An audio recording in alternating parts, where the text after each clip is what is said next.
Hooray for cheesy intros. I'm a sucker for a cheesy intro. So there's that. So welcome everyone back to my 32 fan series, 32 different NFL teams. Josh is a regular at this point.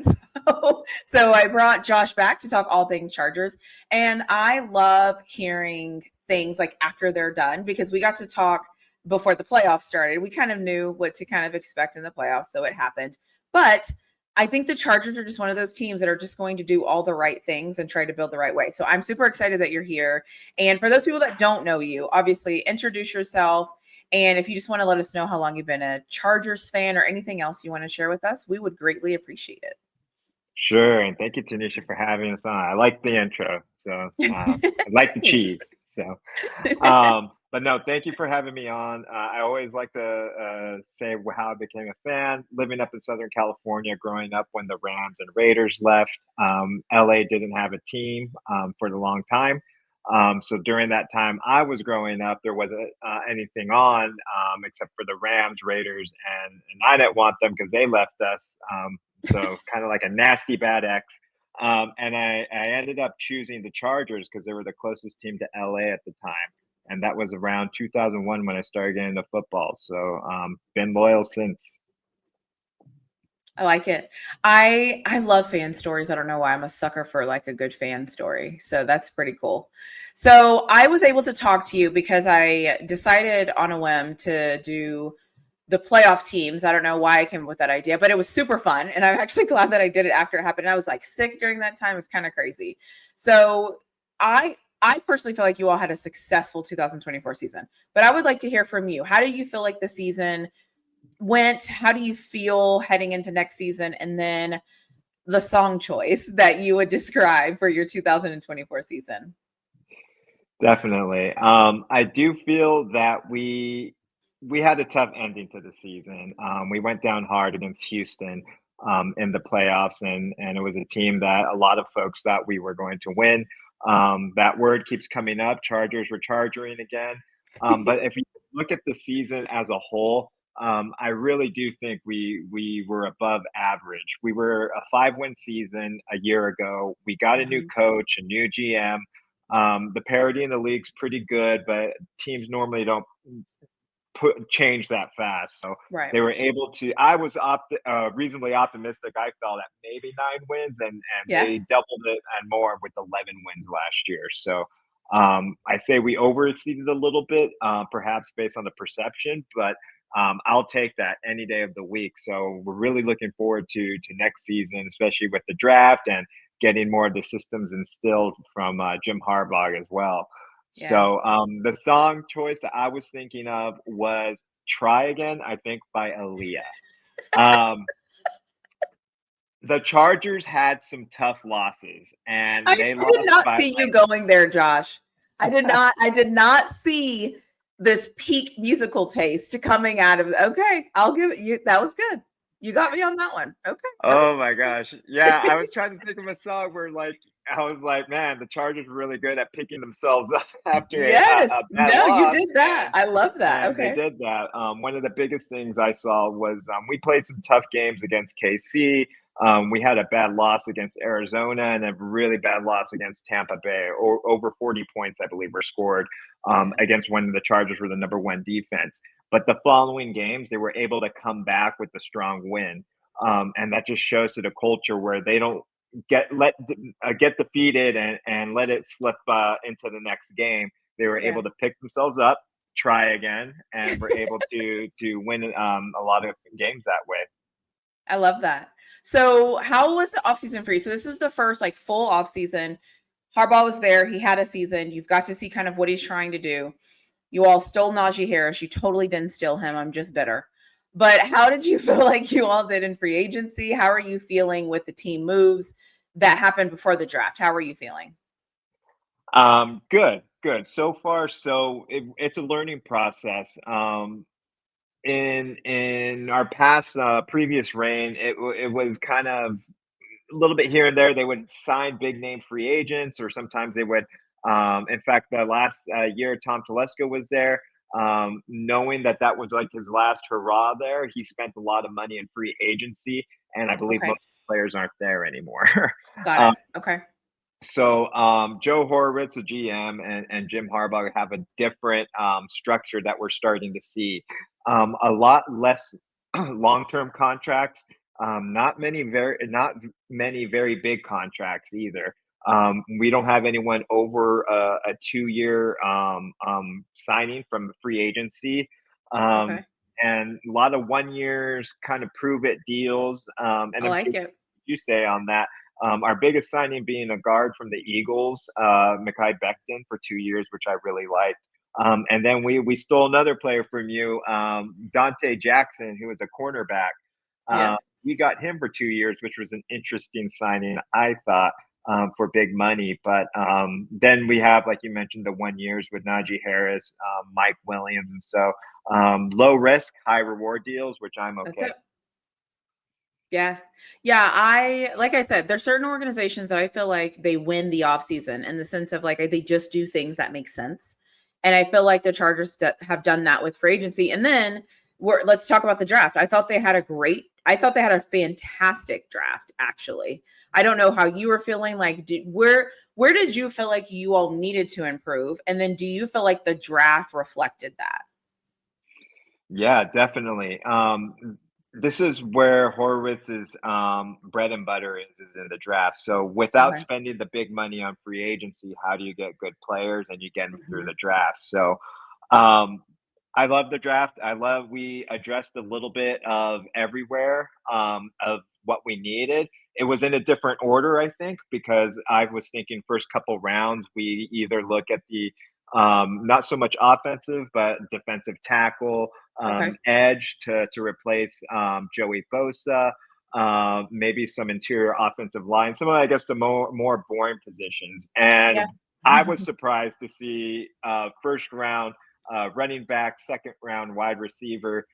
Wasn't expecting that, so which is good. They kept their promise of at the end of the Houston game last year that we failed Herbert, we failed Justin Herbert. How Yes. can we help them? And this is them, walking the walk and talking the talk. I like it. I like when an organization says something and then they do it. I wonder what that feels like. So that's fantastic. So who was your favorite draft pick? Like, and who made you kind of go, oh gosh, why are we getting that guy? Like, how do you, Yeah. how would you rank the picks? Like, who were you really excited to see? The cookie cutter answer, I think, was Amaran Hampton, the running back. But I'm Running really back. curious about Trey Harris. I think there was rumors Mm, in the draft room that they were almost scared that they would have to trade up to get him. Our president of operations talked Joe Horwitz off the cliff there, but they ended up getting Trey Harris, huh. and I really think he's going to be a strong fit. Okay. He complements McConkey. McConkey is more of a slot receiver on the inside, while Trey Harris can go for the long bomb. He creates competition. We re-signed Mike Williams for a 1-year contract, so Yeah. creates competition there, and you get some veteran leadership there, along with Quentin Johnston, this guy who we drafted early a year ago or 2 years ago, and he's kind of in this cusp of okay, are you who you are right now, or can you get Right. better? And Okay. competition usually does a really good job of scaling that. I love that. I remember I remember when you guys drafted the running back. I think I literally said to myself, "Damn Harbaugh!" Like, because it's such a Harbaugh pickup, you know. And then the picture comes out, and the guy's like towering over Harbaugh because he's so large. And I'm like, it literally reminded me of thinking about Derrick Henry. I don't know if he'll be as good and as powerful as Derrick Henry, but just the visual of him, I was just like, oh my, only Harbaugh. Like, this is the typical Harbaugh move. So, I mean, kudos to him. He knows what he's doing. He does it well. I wish more coaches would just do the simple things right. And I think they would go a long way. But he's going to do the simple thing. So I love that. And I guess I have a question just because I didn't prepare you for this, but I'm pretty sure you can answer this. At the end of the Houston game last year, did you feel like you lost it because you just didn't have enough offensive weapons, or were you kind of just like, okay, we need to shore up like a couple of things here that we just need to get better at? Do you think it was all offense, or do you feel like it was just they were just better all the way around? That's a tough question. The emotions were there after the game, and it's easy to fall into like they were charging and such. I just think all the small holes just reared its ugly head. Okay. Okay. There wasn't a chance for Justin Herbert to climb up. The momentum of the game was taken away from them. The offensive line, especially our interior offensive line, the edges were good on the interior. They knew how to get to him. Yeah. So this year, they did look at a lot of those areas. There's some areas they're still in question, but as I mentioned, like you look at it as a whole, and damn, we weren't even supposed to be there. We weren't, You weren't. Yeah. in a national. No one was giving us any attention or anything until maybe the last few weeks. So, It's true. although it was unfortunate, and us Charger fans are kind of used to it. It's different this year because we have a new coach, because we have a new GM, and just a lot of internal changes. More hopeful to Yeah. say so. Okay. Is there any draft pick that you didn't like, that you were just kind of like, okay. There wasn't a bad pick, and it's very rare for me, I guess, to think or say that. I like that. Yeah. Like in the past, we've drafted QBs when we didn't need to, and just a bunch of weird decisions. Maybe doubling up on the wide receivers, because we got another wide receiver, I think, in the 6th round. When maybe we could have looked at another offensive line or defensive tackle. Right. But nothing. The biggest surprise I think I got was kind of what I mentioned earlier with I thought defensive tackle was going to be like their number one pick, but it ended up being running back, which is good. We are a little bit traumatized with 1st round running backs, but again, giving the benefit of the doubt with the new organization, we're hoping Yeah. things will be a little bit different this year. Okay. I like it. I respect that. So, okay. Drafted well, ended the season on a note where you're kind of like, we're not where we need to be. Drafted well, great coach, all the things are aligning. What are your expectations this year? Like, do you think that you all are still rebuilding? Do you think that you're like contenders to win the division? Do you think you're going to the Super Bowl? Like, where are you at on the scale of fandom right now? 17-0. No, definitely we're contenders. Okay. I don't want to say Super Bowl. That's a big task to fill. Yeah. I mean, honestly, realistically, winning one playoff game this year, making it to the playoffs and winning one playoff game, I would say that would be above expectations at this point. Okay. That's fair. That's fair. Yeah. Tell the Steelers that. I've been asking for that for about 8 years. Still hasn't happened yet. So, it's the little things in life that we're looking for and we can't get them. That's okay. So, sorry, I had a moment.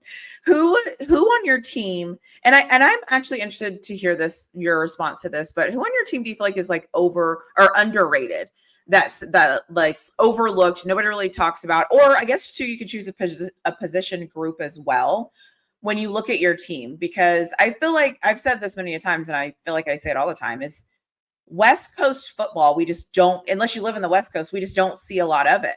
And so we don't really know certain things. And then when somebody's doing something, we're like, oh, wait, who? Where's his name? Oh, okay. Yeah. Yeah. So I would love to know from you, who is that player for you, or who is that position group for your team? The player that came to mind, that I'm thinking of right now is probably Lad McConkey. He's a wide receiver. So I think you heard me harp a lot on not having weapons for Justin Herbert. We did draft a wide receiver 2nd round last year, Lad McConkey. In the beginning of the season, I think it was a lot of building trust with Justin Herbert. Herbert experimenting with his weapons, what he had, Got it. who he can Okay. trust. Towards the second half and the end of the season, he became like a workhorse. He was Herbert's go-to person. And I just look at this for all you fantasy nerds out there. Anyone in half point or full point PPR leagues, he's going to be a good prospect to look at, because he's going to be Herbert's go-to person. And even drafting the wide receiver in this draft. He complements McConkey. So he can block. He can make room for McConkey to or give Herbert another look. Yeah. So I think it just opened up more windows for him.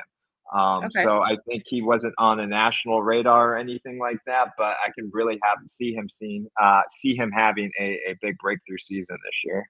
That's a really good choice. I like it. Okay. I really like it. So you know what's interesting is that how did his season pan out? Like did he statistically have a good season? No, not at all. No. Okay. No. Because I know, because at one point, the reason I'm asking is because at one point I felt like they were running the ball, and it was working, right? They were literally running the ball down people's throats, like, and it was working, and it was fantastic. But then at some point, I kind of started to wonder how he had, but which makes sense in regards to why you're glad they kind of went and got him some talent around him. And this is the Greg Roman style of football where you just go through the trenches and win it by running it, pounding the rock, and then Yeah. throwing run option plays and everything. And we're used to Herbert pretty much being Superman and taking over games and throwing 300, 400, 500 yards. I mean, he broke the single season record, I think, for touchdowns and yards thrown for Okay. rookies or within his first couple of years of playing. Um, and he doesn't need to do that anymore. Yeah. And this is a part of the reason Herbert is a great QB because he's also humble enough, I feel, to take that back seat. If he has the good people around him, the coaches he trusts, he will say, "Okay, I will give you, the rock to throw." I saw, sorry, just kind of sidebar, but No, go for it. when the Broncos drafted a cornerback before us, and everyone thought was like, oh, like they thought they were going to take Omari and Hampton, or they were going to go another pick, and then the pick after we drafted Omarion, and I was like, man, the Broncos thought that to get another QB, they have a good secondary right now. And then we draft a running back, and they're like, we ain't throwing. Like Yeah. good on Yeah. you for getting the cornerback, but now we have another weapon to pound the rock. So I Yeah. love it. No, it's Statistically, true. it's not going to show up, but we're okay with that as long as it wins games. That's it. That's it. What is a hot take you have about the Chargers that other fans might be like, ugh? This is going to be an interesting transition, but that and especially with the low statistical season that this year, like we just mentioned, but I still think Justin Herbert is on the top tier of quarterbacks.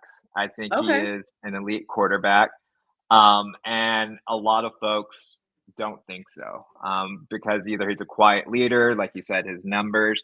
Mhm. I will always remember the last game I went to was Chargers Steelers. Sorry, Tanisha, but Chargers Steelers Sunday Night Football about 3 years ago, and Justin Herbert just did it all. He's able He to did. He had a throw. great game. Yeah. He can run, and that's a one thing. And I think they don't want him to do it. I think that might be internally because they're getting the players around him. But he can run the ball. Yeah. He can scramble and he can make plays. He can do a lot of things. But at least now with this new offense and everything, he doesn't have to. He just has to be the smart QB, find the open man, or do the audibles, anything needed to win the game, and he's okay with that. So. I like it. So play GM for me for a minute here. If you were the GM, what would be the first move that you would make? Or yeah, I, what's your I think splash? everyone in Bolt Nation will know this. Is extending Rashawn Slater. He's our left tackle. He's our Okay. two-time Pro Bowler. He was an All-Pro a couple of years ago. Our offensive line is getting there. We have our right tackle we drafted with Joe Alt, who had a great Yeah. season last year. Rashawn Slater has been a rock on the offensive line for the past 5+ years. He is coming up on free agency after this year, so we Ah, hope that they extend him. They extend. Don't let him test that free agency market. Just keep him a Charger. Um, and win our first Super Bowl with him. yeah. I like it. It's good if they let him go. Their starting left tackle, I will be shocked, like shocked. A lot So of us will be. yeah, I mean, I like, and I don't want to say I don't want to be dramatic here, but that's kind of coaching malpractice because, like, anyways, if there's one position you want to make sure that is very stable and very consistent, it would be left tackle. So, what do I know? What do I know? So, this is my favorite part, Josh. Favorite part, not really, but it's one of my favorites, the overtime round. So, what we're doing here, this is where it's kind of getting tricky because I've realized I kind of opened up a can of worms with this, and I'll tell you as we get to the third and fourth question. So before we get to those, though, what is your biggest division rival that you love to hate the most, and why? Okay. KC was the easy choice. I liked Yeah, it because I think as a nation, a lot of us were united against KC, so everyone was able facts. to. But for us in the division, I think it's the Raiders. I think a lot of us don't like the Raiders. Ooh, okay. Within the division, we all agree with it. Just they have the most passionate, rowdy fan base for a team that hasn't done much in a long time. So they like to Interesting. talk a Okay. lot, but Okay. I like it. I did think you were going with the Chiefs, but I like that you didn't. So that's cool. So if you could change one thing about your franchise, so ownership, stadium, uniforms, location, whatever you can think of, what would you change and why? I I would have been more stronger about this about a couple of years ago, but it would have been the ownership. The ownership has not been committed to giving putting the product on the field. I'm lucky I wasn't a native San Diegoan, but all the people in San Diego do not like the owner because of the switching the Mm, teams for right. money and for different things because they went invest into a stadium. But right now, they're letting the front office do their thing.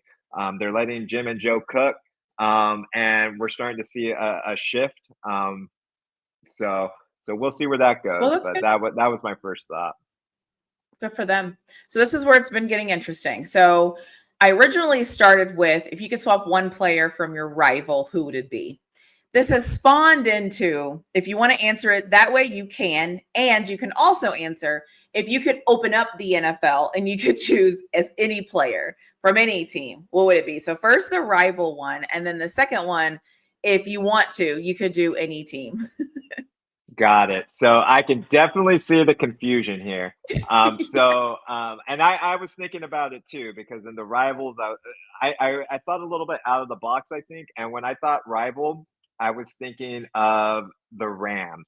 We're not like Mm. a blood like hate Oh, rivals, yeah, but I we're see. both Okay. LA teams in the Yeah, same stadium. So there's a little bit of Angels, Dodgers, Chargers, Ram. Like I so like so it. I consider Yeah, them an inner city rival. Lakers, Clippers. Exactly, Yeah, exactly. okay, okay. So I was looking at the Rams, and one player that I've seen the last few years that I really liked was Puka Nakua. Okay. He was off the radar, was a fifth round pick, and he pretty much took over Cooper Cup's job and ran him out. I think Cooper Cup went to the Literally. Seahawks. Yeah. And he a lot of lower round players usually have a chip on their shoulder, maybe a little bit of attitude, which is great motivator for a lot of folks. It makes a lot of Yep. players good, but something about him just putting his head down and working. Okay. And he's embraced the LA culture. He's always at Laker games out here and stuff. So I love to see that. Just Yeah. enjoying the city and being a good Okay. representative. Awesome. You asked for a swap, so I was Yeah. Now, thinking, do you okay, want to do a swap with anybody in yeah, the NFL? You can pick whoever okay. you want. Well, I was thinking to swap like my team for his Yeah. team, so that's what I was thinking. That's what I thought we were going to do. And then I realized the Got it. wording of the question wasn't good enough for everyone to understand it. So I'm like, fine. You know what? I'll audible here. I will audible and you can answer this. I'm like, you can answer it however you want to answer it. Got it. Got it. Yeah. Well, I like the original question, so I'll go with that. And Perfect. I That was works for gonna me say, too. and it's not kind of seems like a cop out a little bit in hindsight, but I was thinking Quentin Johnson for Puka Nakua. Oh, Um, okay. Quentin Johnson was a first round pick, above 15. first round pick and Nakua was a fifth round. So if you Yeah. look at it from that lens, you'd be like, well, yeah, I would do that swap. But Yeah. look at it now, 2 years after the fact, who's in which position, now. So Yeah. I like it. yeah, I Yeah. was gonna You know what else? You know what else I'm noticing too? I might have spell checked a word in the email after I sent it. And so some people they have a different version of the email. Either way, whatever we're version you here. have, We made it through. we're answering all the questions. So if you want to swap it, if you want to pick a player, or whatever you want to do, I just think it's interesting to see how people think about it and like how they want to build their team and who they would just go try to pluck and plop on their team and who they're willing to be like, fine, if we have him, you can have him. So I just think it's cool. So I And a like the little bit, swap question. I did like a lot of QBs, and I can't trade away Justin Herbert, but there are QBs in there that I was like, I really do like them. But Yeah. if we're swapping, one for one, then I was like, Yeah. I ain't giving up Justin You're not Herbert. letting them go. Yeah. Okay, that's fair. And then the final question is, again, something that has stirred up some interesting conversation is describe your fan base in 3 words. Some people are describing them in like a 3-word sentence. And then some Okay. people are saying 3 independent words. So, pick your poison. Whatever you choose to do is an acceptable answer. Got it. Okay. I did the independent one. So that's Okay. interesting how people think. So Yeah, I know. That's why I think it's kind of cool that I'm like, you know what? This isn't about me. Like, let's see how people interpret and let's answer that question. So, yeah, so for our fan base, loyal. We've been through it all. We've been through everything, all the down years and everything. So we have a good loyal fan base. nice. Believe it, they're out there. I know a lot of people say they're not out there, but yeah, there's a good loyal fan base for Charger fans. We mentioned this a little bit earlier. Scarred. We've been through a lot. We've been traumatized. Yeah. Again, with the first round running backs, we did it again. We drafted the first round. Oh no, what's going to happen? But we're also hopeful. That's my Okay. third word. We're very I like it. hopeful in the new regime that's coming in. So we'll take it as it goes, and we're giving them a shot, and we're still here. So I like it. Yeah, I'm excited for the Chargers. I feel like the Chargers are one of those teams. I made it a point to watch them this year, and I think they're one of those teams that you just have to keep an eye on, and you just have to see what's going on. And because it's always teams like the Chargers that will be 10 and whatever, 11 and whatever when the season's over, and everyone's going, wait, what? Who? How? Why are they good? What did they do? What do they do well? And so I just like to kind of pay attention. I'm watching behind the scenes because I believe in Harbaugh. So I just think he's a great coach. So that's awesome. Well, those were all my questions. I don't know if what you want to end with. If there's anything you want to say, or is there anything that you want to say that I didn't ask, or that you just wanted to say about your team, or that you would like people to know? No, Tanisha, I don't know if you're going to be out here, but Steelers are coming out to SoFi this year. So Yeah, I'm waiting for my I'm waiting for the schedule to see. got it. Yeah. Yeah. Well, my wife, So a fellow Steelers fan, will try to be yeah. there. So it'd be nice to see you if you come down. But it'll be If a good game. I'm hoping it's going to be Sunday night. So I was going to say, if I come down there and Vanessa's not available, I'm going to have a special talk with her and be like, ma'am, like, I don't care what you have going on. This is important. So, but no, I'm waiting. I'm anxiously, patiently waiting for the schedule to drop just to see, because obviously, and I'm I'm a huge college football fan too. And yeah. so it's like, the Steelers, Texas, and Colorado last year all had the exact same schedule, off weeks, same everything. What's crazy, we even had the Texas Longhorns were playing in the first playoff game the same day the Steelers, like, I'm just like, so yeah. So I will be anxiously looking at that schedule and figuring out, like, okay, what can I make work? Because I can't miss a game. I need to see all the games, but like, what can I make work? So Definitely. anyways, It'll be a good game, I think, regardless. So yeah, awesome. Well, yeah, if I'm out there and if I come, obviously I'm sleeping on the couch. So just get that sheet and pillow ready for me. So, but anyways, I appreciate you, Josh. Tell your lovely wife I said hello. And I appreciate you just like talking to me and having these conversations and being so like gracious with your time and stuff like that. So thank you. it's been awesome. Thank you so much for having me. You're very, very, very welcome.